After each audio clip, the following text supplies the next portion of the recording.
Do you want to crush anyone, I mean anyone, at sales without stealing leads or being a snake?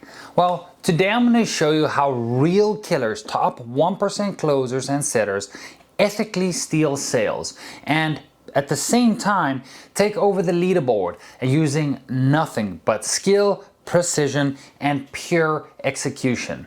But let's get one thing straight first, and let's be clear on the word steal, okay? Because this is not about shady tactics, swiping accounts, or gaming the system or gaming the CRM, okay? This is about ethically outworking everybody on your team, okay? Out prepping everybody on team, out positioning everybody on team, and ultimately outselling your competition on your own team. Okay, now here's why you should want to outsell the best. Okay, you do not go anywhere within a sales organization, and you do not grow as a person and as a salesperson by being in the middle, okay, just being mediocre. If you just want to coast by life, that is perfectly okay, but that is not who we look for here when we look for closers and setters at Sales Match, and that is not the type of people we place, right? This channel is all about being, at the top 1% or in the top 1%, okay? And you need to breed that, and you need to think excellence, and you constantly need to be thinking about how can I outwork and outbeat my competition.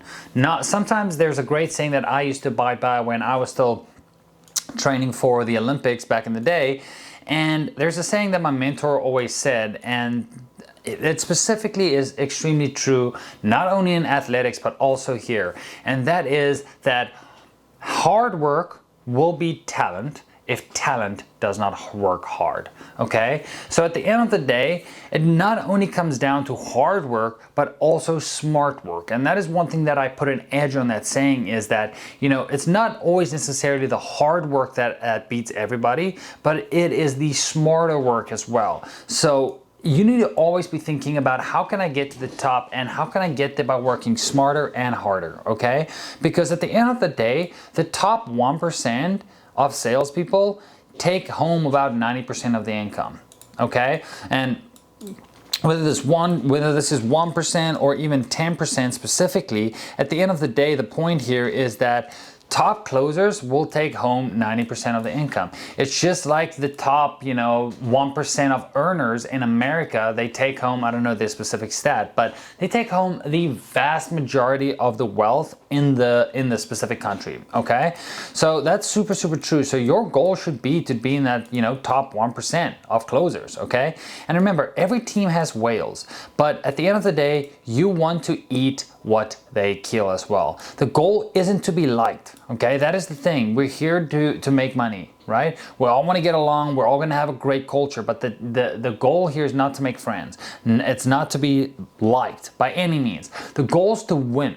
And the only way to win, especially within Sales Match, is ethically, honorably, and also aggressively, okay? You need to want to win. You need to want it more than anybody else, because if you don't want it as much as anybody else, guess what? That person who wants it most is going to win, okay? Now, here are 4 ways you can ethically, okay? Ethically is a good word here, but here are 4 ways you can ethically steal sales, okay?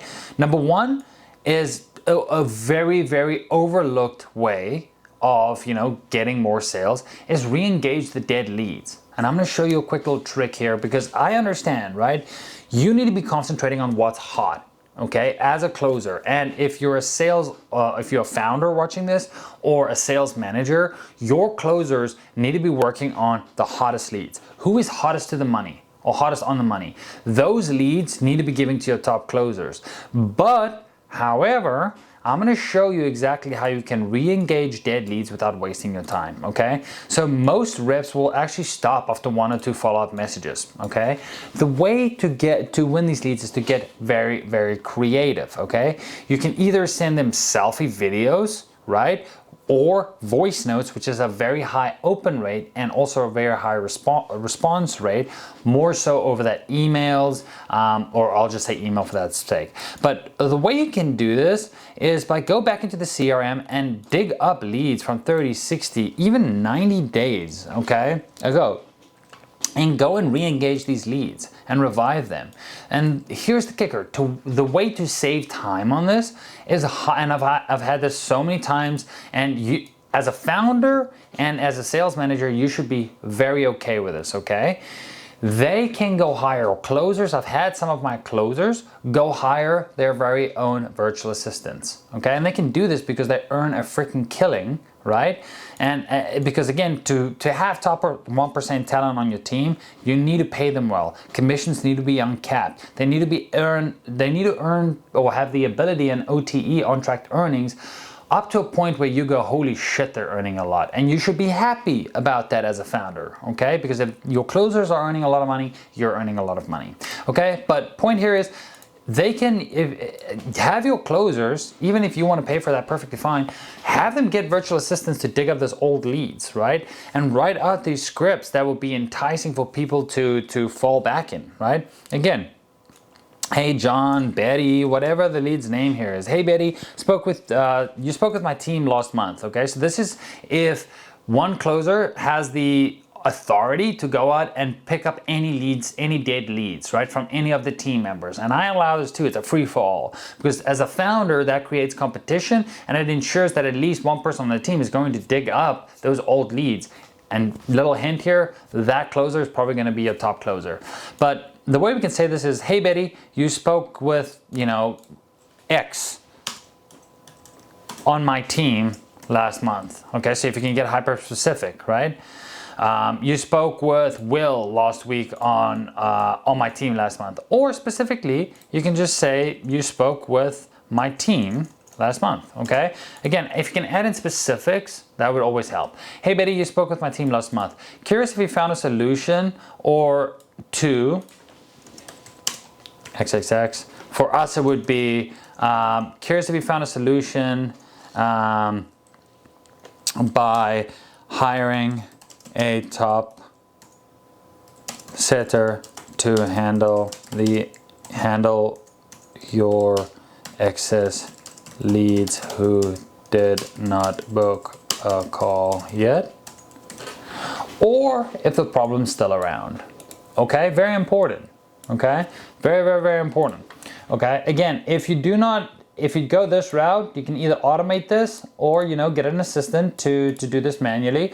Very best way is if you go dig yourself and you send them a video. Okay, send them a video of this. It can be a Loom video, right? But even better, if you're a sales manager or founder, get your setters and closers, get them iPhones, okay? Text these people with a video. I promise you it's gonna work. Okay, for the most part, your open rate's going to be way higher than cold email, or not cold email because this is old leads, but your open rate's going to be way higher. Okay, and then I guess these will close fast, and you earned it. Why? Because they've already. The old leads, here's the beauty about digging up old leads. Sure, they're not going to have as high of a response rate as new, fresh leads that's hot on the money. However, older leads, they've already been sold, right? They understand your product, they understand your service for the most part, because the previous person who worked with them, the previous salesperson, he's already done the heavy lifting for you. Now you just need to get creative. Maybe even go look at the old sales calls. Once those leads re-engage, go look at the old sales calls, see what they talked about, right? And a great thing is use Fathom, right? It's a great little software. It doesn't cost too much. And copy all the transcripts, pop it in ChatGPT, and ask them what is the new angle you should take, right? Explain to ChatGPT, right? You're a salesperson with 20 years of experience. Here's what I want you to do. I want you to go through these sales transcripts.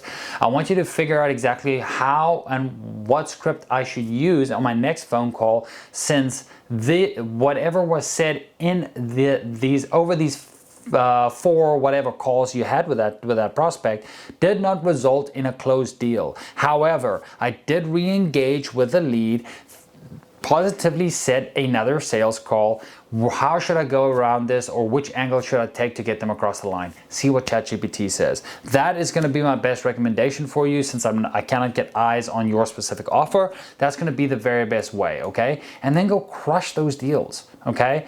Now the second thing, this goes without saying, speed to lead is so freaking important, okay? A lot of closers just get so comfortable, right? Because there's so many leads coming in. But if there are no setters in place, okay, speed to lead is so important, okay? Why? Because you are fresh on mind, okay? They just booked a call, right? For me specifically, if my show up rate of whichever business I'm working with, or if I'm my business, my rule of thumb in my business, let me just talk to myself.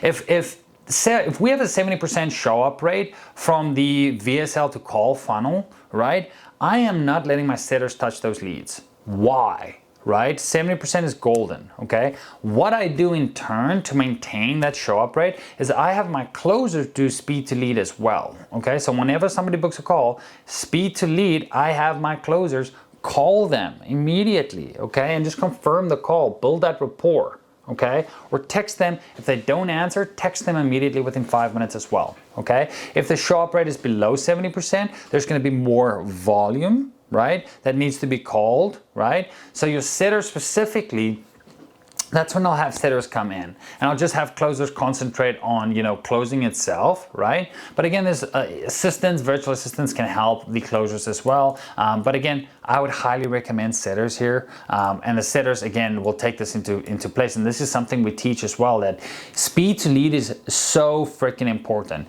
Contact the leads that come in within 5 minutes. And you will see, we're not making any earnings claims or anything like that. But, from what we have seen in our business is, I've tried this in the past where, it was a free for all. We would specifically test this when we did not contact leads over the weekend, and we'll see what the answer rate is on Monday compared to the leads that opted in on Friday, Saturday, and Sunday, right? And then we looked at throughout the week. If we contacted them within 5 minutes, the answer rate is, I don't have the stats in front of me here, but especially for our business, it increased insanely, right? And that's just logic, guys. Like, you guys know this as well, listening to this, and you're sitting there like, well, that makes sense, right? Think about it. They just opted in. You're fresh on mind. Now they get a phone call within 5 minutes of them opting out. They're going to relay that and think, oh yeah, it's probably because of that. I just handed my phone off. Nobody wants spam calls. I get a gazillion spam calls a day, okay? So if I opt in right now and I get a phone call 3 hours later, I've already forgotten about you,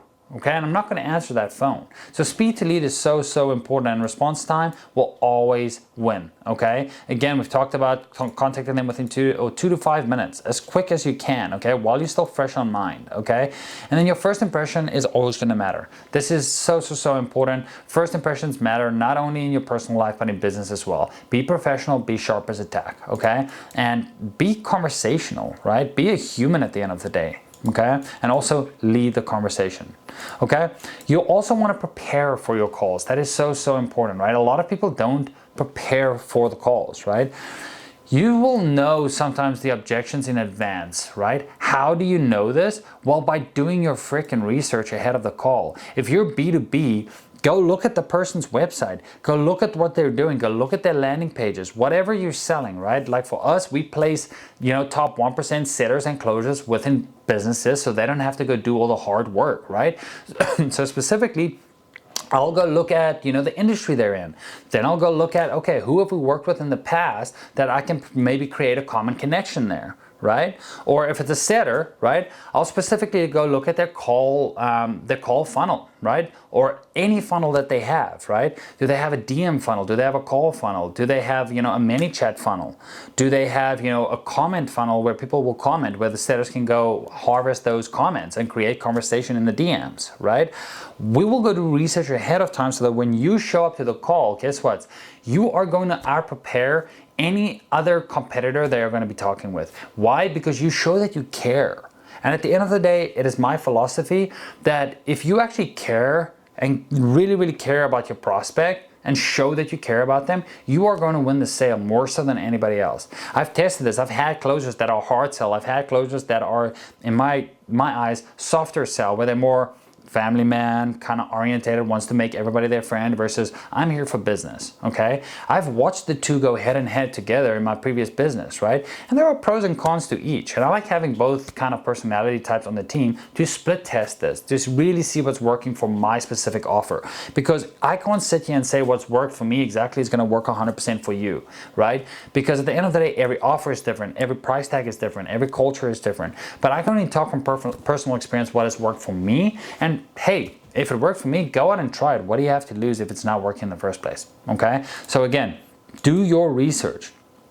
Okay, and then you can use phrase tracking like the below, right? And if they say something like, oh, I need to think about it, you should already know, at this point, if you're conducting sales call after sales call after sales call, you should know how to handle, people saying, oh, I need to think about it. Right? Okay, well, I don't like the saying, what do you need to think about? Alex Hormozy says it all the time. I differ a little bit to that. It's not, because the guard's gonna go up. What do you need to think about? I don't specifically like that, right? I specifically like the phrase, if people say, oh, I still need to think about it, always acknowledge and mirror.